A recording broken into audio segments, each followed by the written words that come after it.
Jadi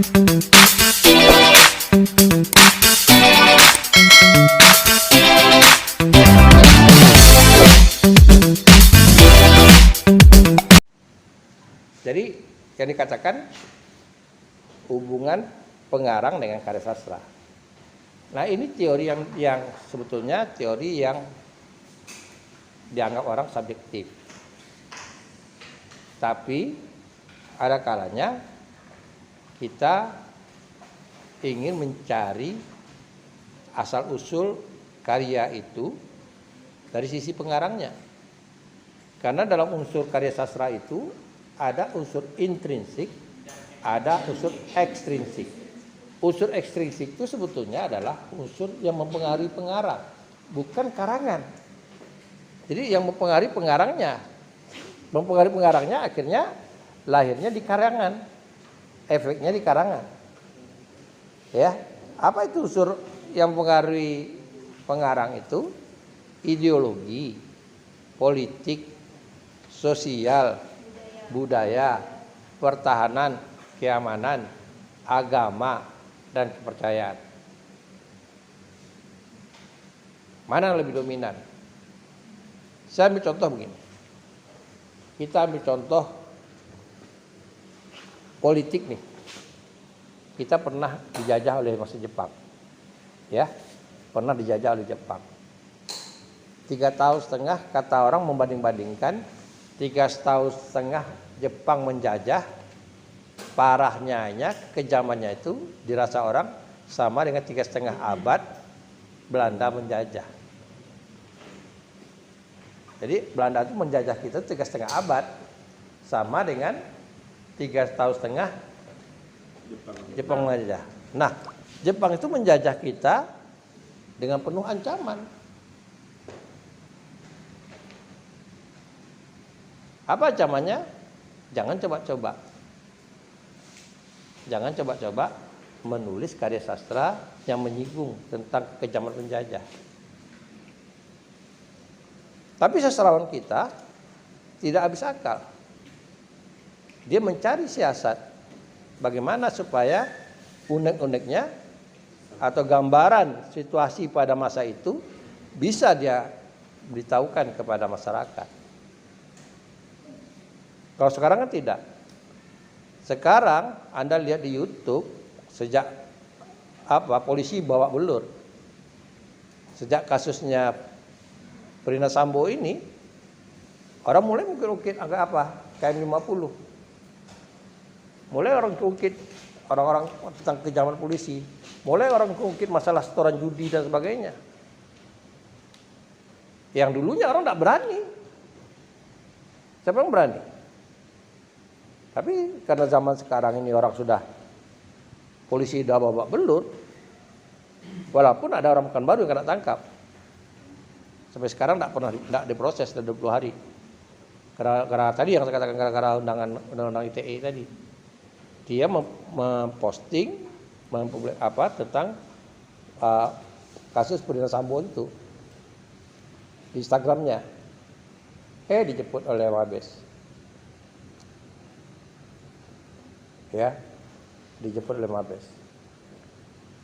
Jadi karena itu tadi ada orang yang berkuasa karena kebablasan. Nah, kenapa saya katakan tadi di puisi misalnya Khairil menulis puisi yang judulnya 1943. Kenapa Khairil menulis 1943? Karena dia hidup pada masa itu, masa Jepang. Dia merasakan. Anda baca lariknya puisi itu. Racun berada di reguk pertama, menusuk rambut terasa di dada, tenggelam darah dalam nanah, malam kelam membelam, jalan kaku lurus putus, candu, tumbang, tanganku mendadah patah. Nah, dan seterusnya. Dia menggambarkan bagaimana kerasnya Jepang itu. Ibarat racun, orang meneguk racun. Jadi dia tidak mengatakan kejam Jepang secara langsung. Begitu juga di fiksi. Ya. Lalu Kok tiba-tiba lahir karya-karya simbolis pada masa itu? Ya karena situasi politik yang mempengaruhi pengarangnya, tidak berani pengarangnya. Begitu juga seperti kita bicara tadi Hamka. Kenapa kok Hamka bicara tentang adat Minangkabau? Sebetulnya tidak adat Minangkabau saja. Dia mengatakan secara umum, yang tertinggi itu adalah agama, bukan adat. Jadi kalau Anda nanti yang perempuan-perempuan ini misalnya atau laki-laki mau nikah, jangan gara-gara adat nikah nggak jadi.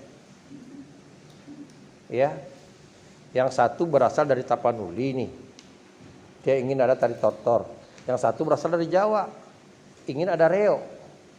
Oh nggak bisa reo katanya, nggak bisa tortor. Gara-gara itu nggak jadi nikah. Padahal itu kan budaya. Ya, tidak ada orang seperti itu. Sama juga hantaran. Kan ada namanya hantaran. Hantaran resmi, hantaran yang tidak resmi. Yang resmi itu yang jadi syarat nikah kan mas kawin. Ya. Mas kawin artinya perempuan bisa minta mas kawinnya. Apa saja. Tapi kan ada lagi yang di luar itu. Namanya uang belanja. Ada tradisi yang begitu. Si laki-laki wajib dia mengisi kamar. Mulai dari tempat tidur dan sebagainya, hantarannya. Ada lagi tradisi lain katakan ada uang hilang. Itu bukan uang jemput, uang hilang dah. Artinya kalau uang jemput itu kita harus kembalikan. Uang hilang memang hilang sama sekali. Memang kita lepas memberikan ke perempuan. Nah jangan gara-gara itu. Ya kayak kasus di India. Banyak wanita India akhirnya, laki-laki India akhirnya enggak sanggup. Wanita, bukan dia itu wanita yang bayar. Tidak sanggup. Gitu. Jadi itu yang contoh saya katakan. Jadi itu kalau dilihat di cerita kayak Hamka tadi, kenapa Hamka itu? Kenapa dibicarakan orang Minang? Karena dia orang Minang. Tapi sebetulnya kalau kita lihat, dia juga mengkritik tradisi Makassar, cuma tidak banyak. Kan Zainuddin dari Makassar. Dia tahu Makassar itu mayoritas Islam. Kenapa kok di Makassar tuh dia penganut Islam yang banyak, yang kuat, yang kental, orang Bugis, tapi kok tiba-tiba melihat orang dari segi keturunan. Kan Zainuddin ditolak dari Makassar karena bapaknya bukan orang Makassar. Itulah sebabnya dia ke Minang. Dia berharap di kampung bapaknya dia diterima. Rupanya berbalik di Sumatera Barat karena bapaknya memang orang Minang tapi ibunya bukan orang Minang, dia ditolak juga.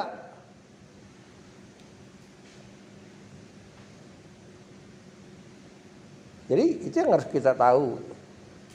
Memang tradisi ini tidak ada kalanya mengalahi yang namanya keyakinan kita beragama. Ada kalanya seperti itu. Jadi Hamka mengatakan itu ada kasta loh. Ada kasta. Kalau kita nggak paham tradisi pun kita salah kalau hidup. Ada kalanya kita jadi masalah. Contoh nih. Di Tapanuli contohnya nih. Siapa orang Tapanuli? Ada orang Tapanuli? Ada orang Batak? Siapa orang? Margamu apa? Nababan. Oh, Nababan. Oke. Nah, contoh ini kamu ini harus tahu. Di Tapanuli itu kalau pas nikah itu keluarga perempuan dianggap menumpang. Yang berkuasa itu keluarga laki-laki. Karena itu dia lebih dekat ketika dia nikah keluarga laki-laki. Kalau boleh saya katakan lebih berkuasa itu keluarga laki-laki. Itu adanya seperti itu. Karena itu juga harapan orang Tapanuli dia harus punya anak laki-laki. Supaya marganya kan turunnya dari laki-laki.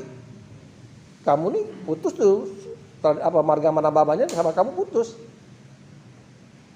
Nggak ada lagi marga nababan dari kelahiran dia. Terahnya dia nggak ada lagi. Kebetulan dia perempuan nggak ada lagi.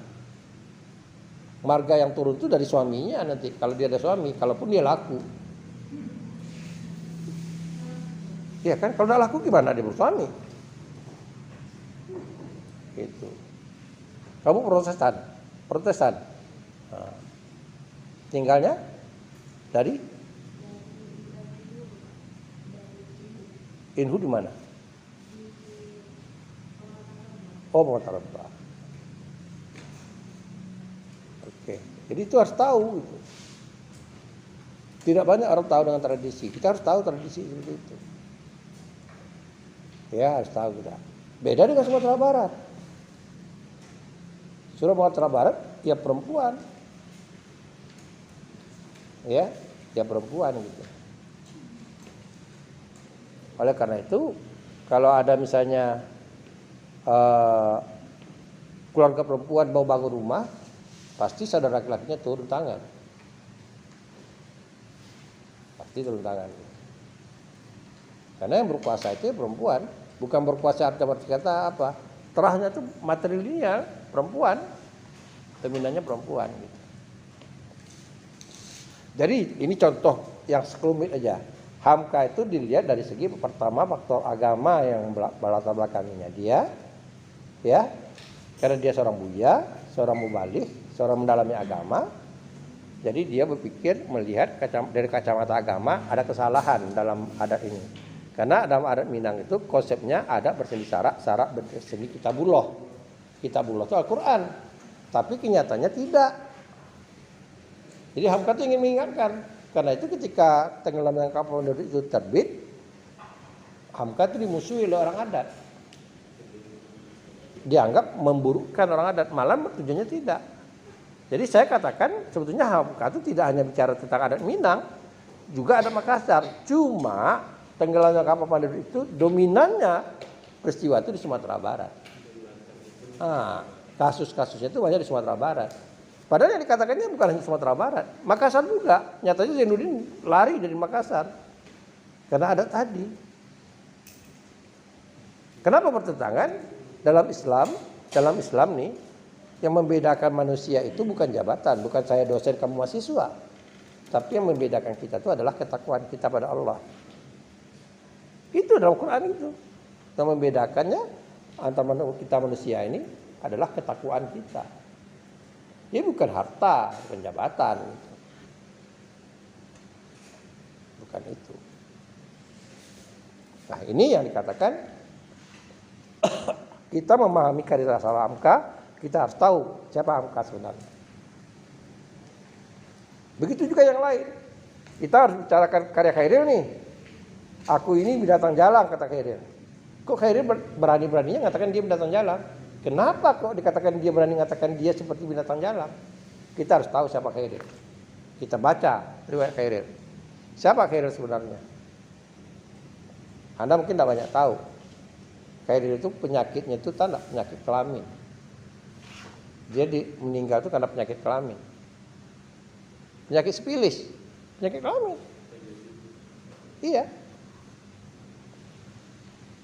Jadi sisi negatifnya Khairil.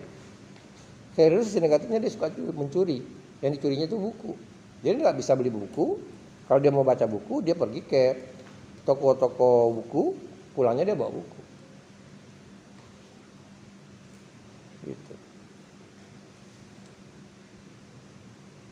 Kenapa dia jalan? Karena dia hidup Sebatangkara. Dia di Jakarta, dia tidak hidup dengan siapa-siapa. Di Sebatangkara. Karena ibunya pulang ke Medan, ayahnya kawin lagi. Tinggallah dia sendiri, Khairil sendiri. Yang kita tahu bahwa Khairil itu meninggalkan umurnya 21 tahun. Mati muda. Jadi umur 21 tahun dia meninggal. Anda bayangkan dia nulis itu umur masa-masa pubernya dia.